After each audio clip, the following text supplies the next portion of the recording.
시간이 되었으므로 2024년 10월 23일 수요일 아침 예배를 시작하겠습니다. 다 같이 사도신경으로 우리의 신앙을 고백합니다. 전능하사 천지를 만드신 하나님 아버지를 내가 믿사오며 그 외아들 우리 주 예수 그리스도를 믿사오니 이는 성령으로 잉태하사 동정녀 마리아에게 나시고 본디오 빌라도에게 고난을 받으사 십자가에 못 박혀 죽으시고 장사한 지 사흘 만에 죽은 자 가운데서 다시 살아나시며 하늘에 오르사 전능하신 하나님 우편에 앉아 계시다가 저리로서 산자와 죽은 자를 심판하러 오시니이다. 성령을 믿사오며 거룩한 공예와 성도가 서로 교통하는 것과 죄를 사해 주시는 것과 몸이 다시 사는 것과 영원히 사는 것을 믿사옵나이다. 아멘. 거룩하시고 자비로우신 하나님 아버지, 하나님의 크신 사랑을 진심으로 감사드립니다. 오늘도 우리에게 새로운 하루를 허락하셔서 예배로 하루를 열 수 있도록 혹은 예배 드릴 수 있도록 허락하여 주시는 데 감사합니다. 하나님, 어제 화요일 우리가 여러 죄를 지었습니다. 이웃을 내 몸과 같이 사랑하지 아니하였고 내 마음속에 헛된 욕심과 망상과 정욕으로 하나님을 근심되게 하는 삶을 살았습니다. 하나님, 어제 회개 기도하지 아니하고 오늘 새 하루를 맞이했다면 한 번 더 하나님 말씀 안에서 회개할 수 있도록 하시고 주님의 보혈로 깨끗이 씻음 받으어 이 시간 정결한 마음으로 예배드릴 수 있도록 은총 베풀어 주시옵소서. 하나님, 이 시간 간절히 바라고 하는 것은 우리 교회가 지역사회에서 구원의 방주로서의 역할을 감당하기를 소원합니다. 맡겨진 사명을 기쁨으로 감당할 수 있도록 하시고 기름을 준비한 다섯 처녀처럼 성령 충만한 자 되어 주어진 그 자리에서 예수 그리스도의 향기를 발하는 자 될 수 있도록 은총 베풀어 주시옵소서. 여전도에서 하는 여러 사업 위에 함께 하시고 프리마켓이 은혜 안에서 잘 진행될 수 있도록 도와주시옵소서. 하나님, 심신이 연약한 우리 지체들 위해 기도합니다. 저들의 마음에 불편함이 있습니까? 저들의 마음에 근심과 걱정이 있습니까? 하나님, 모든 것을 아신 하나님께서 저들의 마음을 살펴주시고 저들이 다시 예수 그리스도의 평강으로 가득 찬 삶을 살 수 있도록 하시고 헛된 것에 무의미한 것에 에너지를 소모하지 아니하도록 성령님께서 지혜를 허락해 주시기를 소원합니다. 우리의 자녀들에게도 함께 하시고 군 복무 중에 있는 우리 형제에게도 함께 하시사 아무 사고 없이 무사히 제대할 수 있도록 끝까지 지켜주시옵소서. 모든 말씀 예수 그리스도의 이름 받들어 감사하며 기도드렸사옵나이다. 아멘.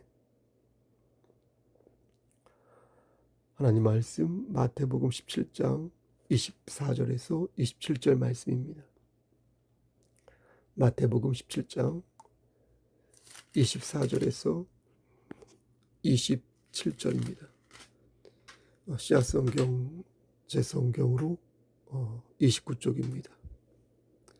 가버나움에 이르니 반세계를 받는 자들이 베드로에게 나와 이르되 너희 선생은 반세계를 내지 아니하느냐.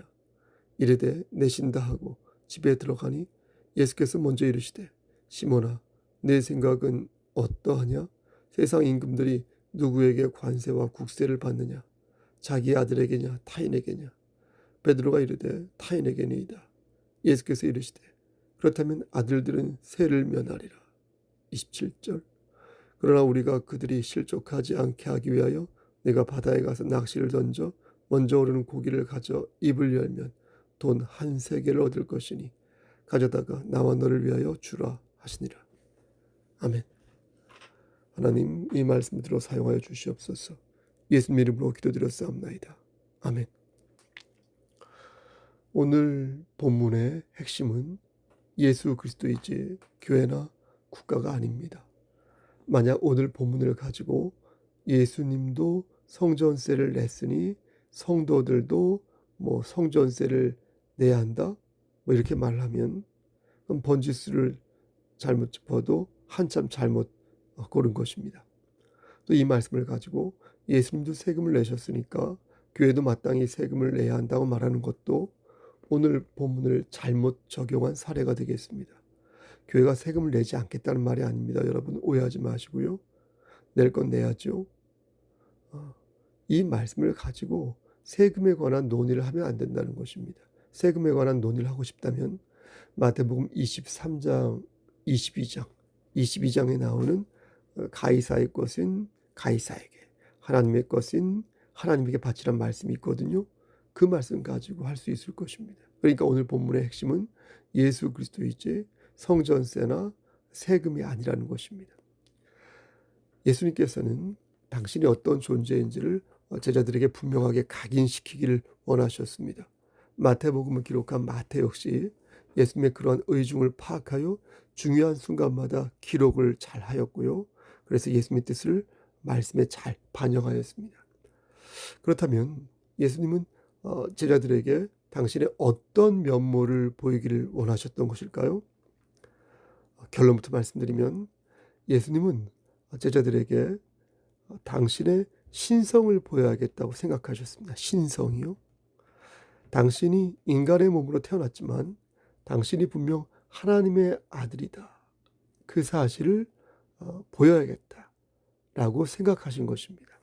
당시 사람들은 예수님을 비범한 사람이다, 능력 있는 사람이다 라고 생각했을 뿐 예수님을 하나님으로 생각하지는 않았습니다. 그러니까 예수님을 병 고치는 의사, 아니면 선지자, 예언자, 아니면 로마를 물리치고 자신들을 이렇게 해방해 줄 메시아, 이렇게 생각했지 예수님을 하나님의 아들이라고 생각하지는 않았다는 것입니다. 그들은 눈앞에서 놀라운 기적과 기사를 보았음에도 불구하고 예수님의 신성을 인정하지 않았기에 예수님 자신이 당신을 하나님이라고 말했을 때 사람들은 예수가 하나님을 모독했다며 예수를 죽이려 한 것입니다. 그런데 예수님이 승천하시고 난 후부터는 어떻게 된지 아십니까? 되려 반대 현상이 일어났습니다. 무슨 말씀이냐면 예수를 하나님이라고 믿는 사람 중에서 거꾸로 예수님의 인성을 인정하지 않는 사람들이 나오기 시작한 것입니다. 그러니까 예전에는 하나님이 아니라고 말하더니 이제는 인간이 아니다라고 말하기 시작한 것입니다. 인간이 아니라고 말하는 사람들은 예수님의 모습이 실제는 유령이었다고 말을 하며 원래부터 예수는 인간이 아니었어, 이렇게 주장하는 것입니다. 여러분, 왜 사람들은 그런 말을 한 것일까요? 인간의 욕망이 있지 않습니까?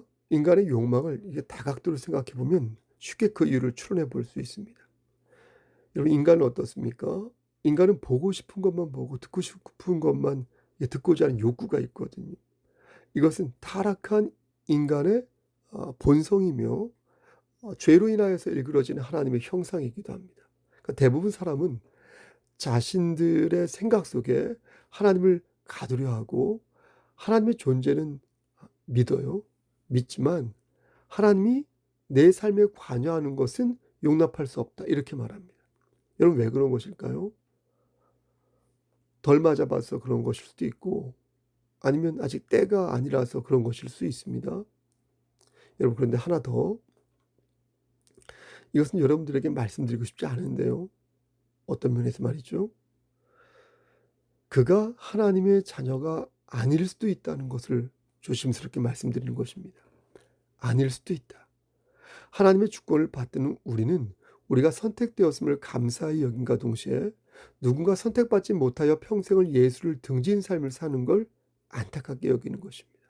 그러니까 맞아도 흠뻑 맞아도 끝까지 버티는 그들의 불신으로 인하여 그들은 결국 천국행에서 낙오가 되고 마는 것입니다. 사랑하는 성도 여러분, 하나님께서는 말씀을 통해 당신의 음성을 들려주십니다.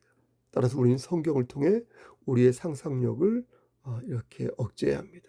선한 데는 지혜롭고 악한 데는 미련하라고 말씀하시고 육체의 연습보다 경건의 연습을 더 많이 하라고 말씀하시며 진리를 사되 진리를 파는 어처구니 없는 행동을 반복적으로 하지 말라고 말씀하십니다. 그리스도인은 말씀 중심의 삶을 살아야 합니다. 말씀을 들을 때 한 귀로 듣고 한 귀로 이게 흘려버리는 게 아니라 귓등으로 듣는 게 아니라 성령님께서, 여러분 보십시오, 듣고 계신 거죠? 성령님께서 오늘 이 말씀을 통하여 나를 어떻게 붙드시는지를 주목해야 한다는 것입니다. 그렇게 말씀을 상고하고 말씀에 사로잡힌 삶을 살면 그런 경건한 삶을 살게 되어 경건하지 못한 것을 보면 고개를 돌리는 것입니다. 예전에 그렇게 좋아했던 세상적인 일들이 매우 불편해지고 맛없어지고 어색해지면서 그런 것에 내 여생을 보내고 싶은 마음이 싹 사라지는 것입니다. 그런 여생을 그렇게 보내고 싶지 않은 것입니다. 예수님께서 공생의 기간을 거치실 때 사람들은 예수님을 눈으로 보고 손으로 만지기도 했습니다. 그러면서 예수님의 육적인 부분을 쉽게 믿을 수 있었으나 예수님의 신성은 믿지 않았습니다. 하지만 예수님께서 승천하시고 이제 자신들의 눈에 안 보이시자 이제는 어때요? 예수님의 육신을 부정한 것입니다.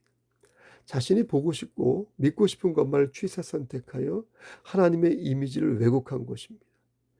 눈에 안 보이면 예수님을 유령이라 말하고 눈에 보이고 손에 잡히면 하나님은 손에 잡힌 분이 아니라며 예수님의 하나님 되심을 부인한 사람들이 얼마나 많은지 모르겠습니다. 그게 바로 인간인 것입니다. 확증편향이라고 합니까? 확증편향? 확증편향이 무엇입니까?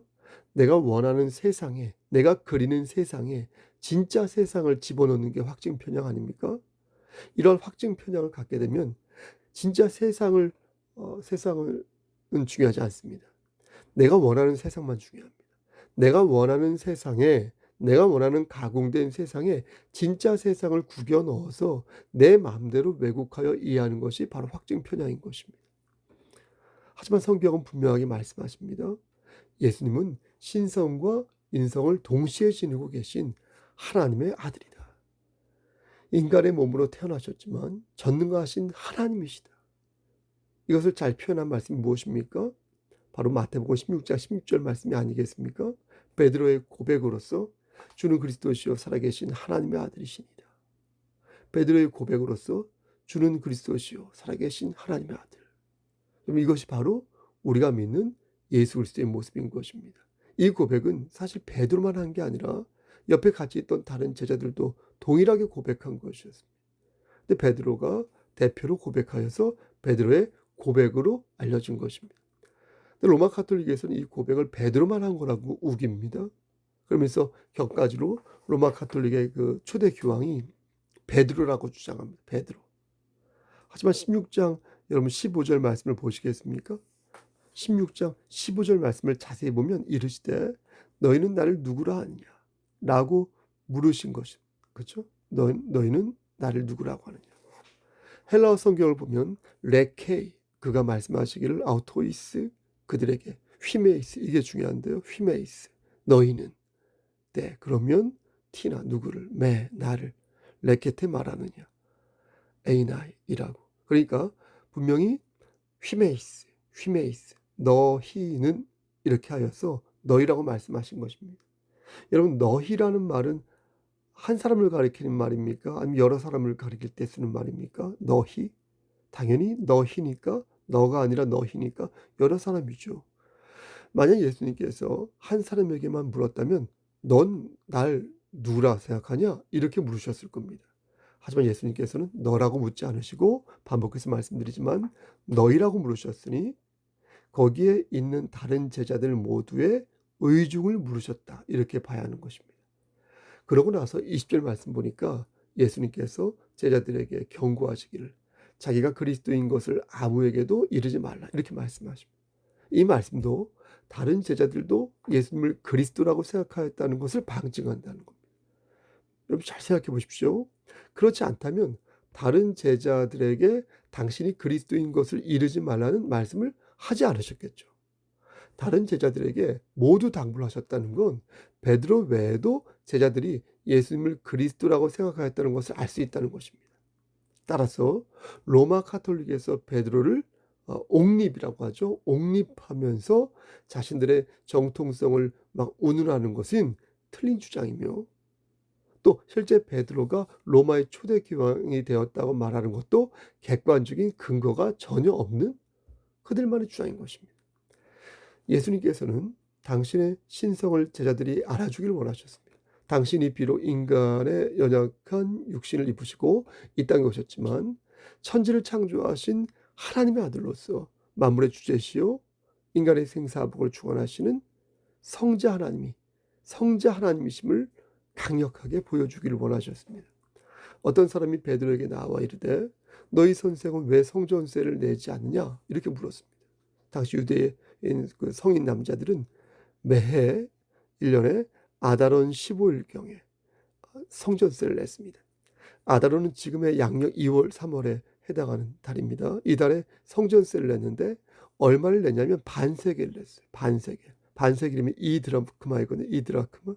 우리나라 돈으로 따지면 노동자 임금이니까 대략 하루 일당이 1드라크마입니다. 그러니까 2드라크마는 이틀 일한 것이겠죠. 그럼 대략 20만 원 정도 되겠습니다. 이 정도의 금액을 당시 유대인들은 성전세라는 명목으로 세금을 낸 것입니다. 그런데 그것을 관리하는 한 사람이 베드로에게 왜 너희 선생은 성전세를 안 내는 거냐? 라고 묻자 베드로는 얼떨결에 예수님이 내신다고 말하였던 것입니다. 이렇게. 베드로는 사실 예수님이 성전세를 안 내신다는 것을 알고 있었습니다. 그럼에도 불구하고 예수님이 성전세를 냈다 이렇게 말한 이유는 불필요한 논쟁을 벌이고 싶지 않기 때문에, 휘발리고 싶지 않기 때문에. 그래서 베드로는 이 부분을 회피하고 싶었고 괜히 이딴 논쟁에 말려들고 싶지 않았던 것입니다. 예수님은 그런 베드로의 마음을 알고 계셨습니다. 그래서 집에 들어온 베드로에게 예수님 먼저 이렇게 물으셨습니다. 25절에 시몬아, 세상 임금들이 누구에게 권세와 국세를 받느냐? 자기 아들에게냐? 타인에게냐? 그러자 베드로가 대답합니다. 타인입니다. 맞습니다. 임금의 자식들은 세금을 내지 않습니다. 성전도 마찬가지입니다. 하나님은 성전의 주인인데 성전세를 낼 필요가 없습니다. 그것은 예수님도 마찬가지입니다. 예수님은 하나님이시거든요. 그러니까 하나님이신 예수님은 성전세를 낼 필요가 없었던 것입니다. 또한 그를 믿는 우리 역시 성전세를 낼 필요가 없었던 것입니다. 왜냐하면 우리는 하나님의 자식이니까요. 예? 우리는 하나님의 자녀니까요. 정작 세금을 내야 할 사람은 하나님의 자녀가 아닌 그런 사람들이 내야 맞다라는 논리인 것입니다. 하지만 예수님께서는 이로 인하여 저들이 마음의 상처를 입을 수 있으므로 어떻게 하셨습니까? 세금을 내야겠다고 말씀하십니다. 그리고 베드로를 시켜 바다에 가서 낚시를 하는데 먼저 오르는 물고기를 가져 입을 이렇게 열면 그 입속에 뭐가 있다고요? 한 세겔이 들어있을 것이다. 이렇게 말씀하십니다. 한 사람이 반세겔씩 성문세를 내는 거니까 한 세겔이면 두 사람이 성전세를 낼 수 있는 돈이었습니다. 그리하여 주님은 베드로에게 말씀하시기를 이 한 세겔로 너와 나의 성전세를 지불하라. 이렇게 말씀하십니다. 여러분, 오늘 본문을 자세히 보면 예수님의 신성한 모습 세 가지가 나옵니다. 하나는 베드로의 마음을 꿰뚫어 보시는 것. 베드로와 같이 있지 않았음에도 베드로가 어떤 일이 있었는지 알고 계셨다는 것. 두 번째는 당신님 스스로 당신을 하나님의 아들이라고 말씀하신 부분. 마지막으로 세 번째, 셋은 이성적으로는 도저히 납득할 수 없는 내용으로 물고기 입에서 한 세겔을 구했다는 것. 바로 그것입니다. 이 세 가지 면모는 모든 인간이 할 수 없는 초현실적인 일들이었습니다. 사람의 능력으로는 도저히 할 수 없는 행동이었으며 설령 그것을 우연의 일치라고 말해도 그 많은 기적과 기사를 본 베드로 입장에서는 충분히 받아들일 수 있는 그런 기적이기도 하였습니다. 성경은 하나님을 계시하고 있는 말씀입니다. 하나님이 드러나지 않는 성경은 여러분 성경입니까? 성경이 아닙니다. 또 하나님이 드러나지 않는 설교는 여러분 설교입니까? 설교가 아닙니다. 휘황찬란하게 발라도 성경은 하나님을 계시하사 그분이 어떤 계획과 경륜을 갖고 계신지 시종일관 보여주고 있습니다. 특히 신약 성경은요, 예수님의 사역을 통하여 하나님의 뜻을 계시하고 있습니다. 하나님이신 그분이 어떻게 우리를 사랑하셨고 어떻게 우리를 용서하셨는지 여러 말씀을 통하여 그것을 증명하였습니다. 놀라운 것은 무엇입니까? 이러한 증명이 지금도 계속되고 있다는 것입니다. 우리에게 주신 성경 말씀을 통하여 그 은혜가 전해지고 그 은혜가 마치 에너지처럼 확산이 되어 성령의 놀라운 능력을 체험하게 되는 일들이 지금도 선교지 곳곳에서 여러분 일어나고 있는 것입니다. 사랑하는 성석교회 성도 여러분, 우리가 가져야 할 믿음은 예수 그리스도의 사랑과 소망에서부터 출발합니다. 예수를 부정하고 누락시키는 자는 살아있는 믿음을 가질 수 없습니다. 우리가 진정 예수님을 하나님으로 믿는다면 우린 반드시 주께서 주신 소망이 있어야 할 것입니다. 그리고 그 소망으로 예수를 따르는 제자가 되어야 할 것입니다. 예수의 도리를 따르지 않는데 어떻게 예수의 자녀라고 말할 수 있겠습니까? 예수의 도리를 따른 자만이 하나님을 사랑하는 자니 그들이야말로 경건을 연습하는 자요, 진정한 하나님의 자녀인 줄 믿으시기를 축원합니다. 예수 그리스도의 하나님 되심과 죽은 후 사흘 만에 부활하심을 믿고 하나님의 자녀로서 끝까지 천국에 안착하시기를 한 번 더 기도합니다. 주님의 이름 받들어 간절히 축원합니다. 아멘. 이제는 우리를 죄에서 구속하여 주신 우리 구주 예수 그리스도의 은혜와 아버지 하나님의 만국하신 그 사랑하심과 성령 하나님의 교통하시고 인도하신 모든 역사하심이 하나님 말씀 안에서 진실로 하나님을 기쁘시게 하는 삶을 살다가 하나님 만나기를 소원하는 여기 모인 성도와 그들의 가정과 이 재단과 이 나라 위에 하나님의 사랑하심이 세세토록 함께 계실지어다.